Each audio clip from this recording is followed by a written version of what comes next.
Welcome to our presentation on seasonal eating. My name is Kendra Lott. I'm the publisher of Edible Orlando magazine. We are Central Florida's only magazine dedicated to the local food scene, and what that means is we cover the farmers and the fishermen and the food artisans and the chefs who are in the Central Florida area. We provide recipes, stories about the people who grow and raise our food, seasonal ideas, and that's what I'm here to talk to you about tonight, because seasonal is a concept that here in sunny Florida is very different than the seasonality that you see in a lot of the national magazines. So I thought we'd take some time together to kind of discuss what that means, ideas about how to eat seasonally and incorporate seasonal produce and seafood into our diets, and where to find it. I'm going to start off with a little bit of a pop quiz that I've actually given to some hospitality students in town as well, and none of them knew the answer either, so if you don't feel badly.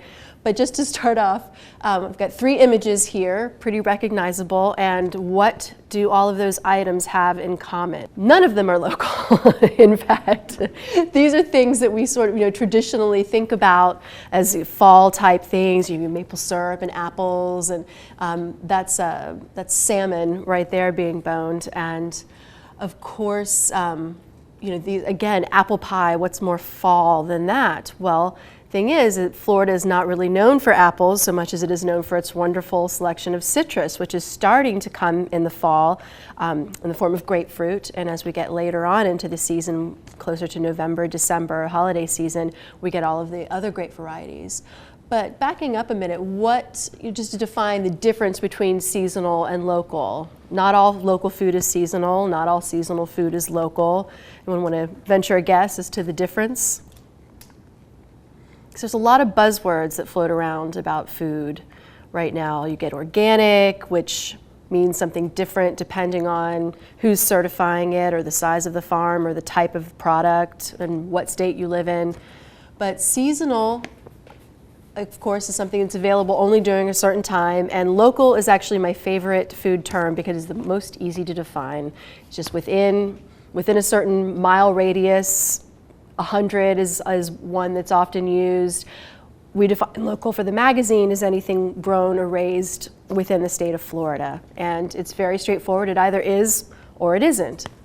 But that raises a really good point. I just met with a caterer this morning who is on our advisory board. We have an advisory board that consists of chefs and people in healthcare, from all across the community, talking with us about our editorial and suggesting topics. And he was pointing out, and this issue, in fact, the hotel issue, talks about local sourcing and how difficult that can be for chefs in hotels and caterers because they do such volume.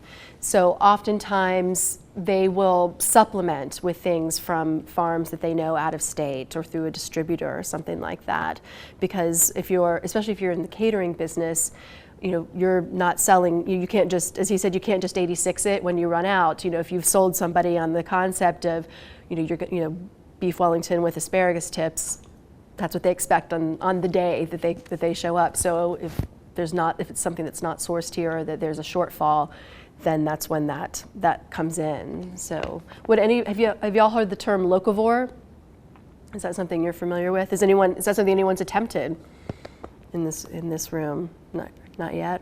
Do you try to eat locally when you can, or is it something that's important to you?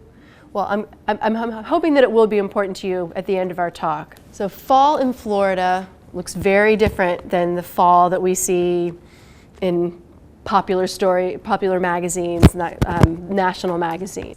We get a lot of folks. Who was born here? Who was born and raised in Florida? Okay.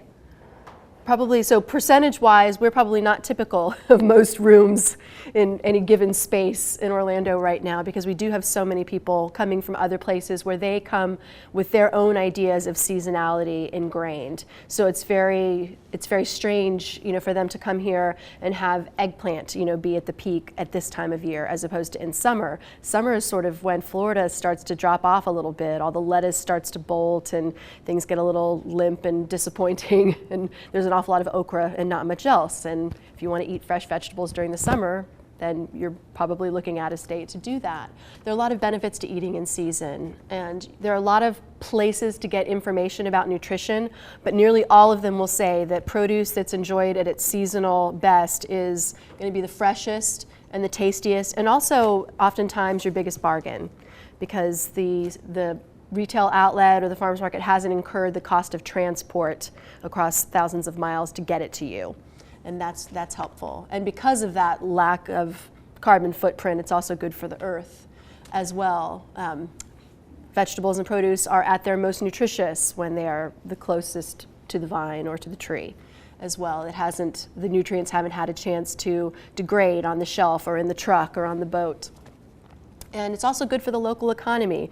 And going back to your question in terms of some artisan foods, that are produced here, perhaps they're not using locally milled flour, because to my knowledge there isn't any flour milled in the state of Florida, but you're still supporting a local business person and their venture and the staff that they have.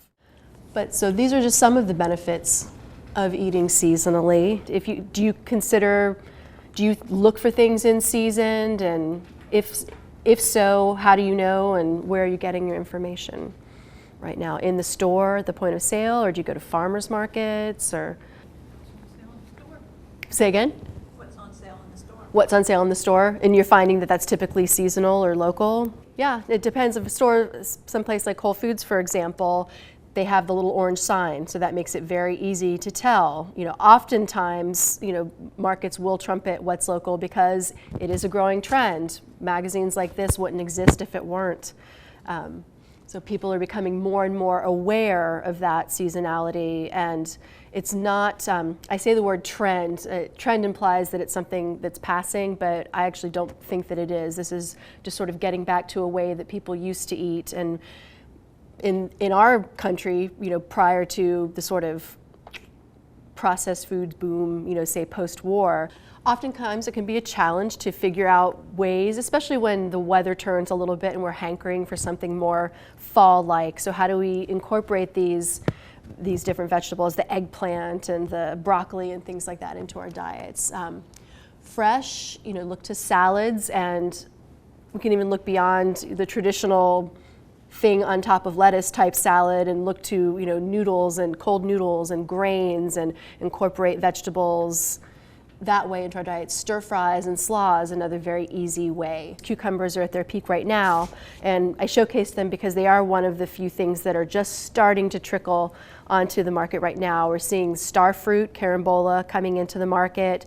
Avocados are kind of just getting geared up. So this is just like the first little taste of our peak season, but that's a great thing because you can use that, kind of riff on it, as a salad or as an appetizer.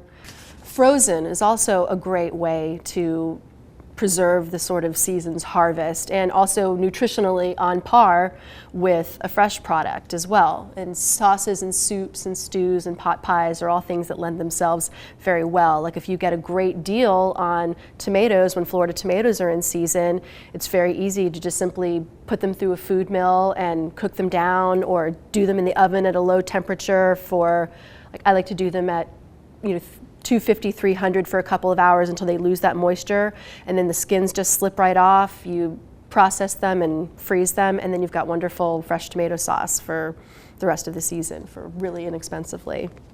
And a braised radish is something that even I've demoed it before. The most confirmed, I don't know that anybody hates a radish, but let's be honest, it is easy to be indifferent about a radish sometimes. They look very pretty, but not everybody, be sort of But braised, they really the flavor changes completely, and they're really delicious. And color is key. I say pretty, but it's not just something to bring you in and engage your senses. It's also to eat across the color spectrum is going to give you the maximum nutrition. You get your reds for lycopene and all of your phytonutrients, and as we all know, or half of our plates, that's what the new My Plate. When I was growing up, it was the basic four, not to date myself, but the basic four was what the food groups were, and then we sort of morphed into the pyramid in the 90s, and these days it's the plate, and half of the plate should be filled with fruits and veggies at every meal. And And it's for good reason. They're a great source of fiber and vitamin C and vitamin A and folate and potassium. They're low in calories. They're low in, they're less allergenic than some foods that people can be sensitive to. How many of y'all go to farmers markets? Everyone? Pretty much. Yeah, farmers markets. Do you know if you're familiar with the term CSA? Community supported agriculture.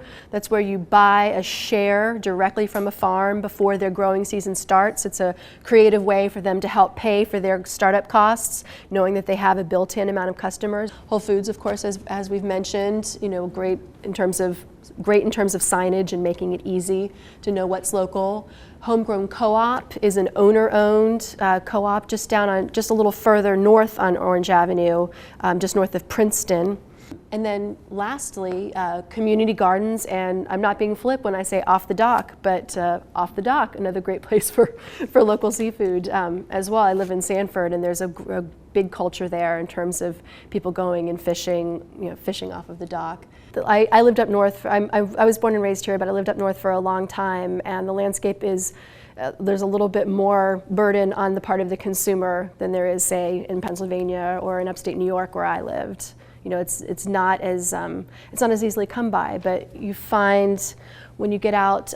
My father's family is from from Ocala, Gainesville area. Thank you, and it's much more agrarian, and there's a much bigger appreciation for, the different varieties of shell peas that you never see in grocery stores. There's 10 different kinds of amazing shell peas. Like if you've never had a fresh black-eyed pea, forget about it. They're delicious but they're hard to find. Again, they just sort of crop up here and there. But as people start to realize that there's a demand, and it's going to be from, kids coming out of college, that age group that's, the most vocal in demanding those things, then it will follow. I mean, even Walmart, who have just, bemoaned, has made a pledge to have a certain percentage of local food in their stores by 2015, I believe it is.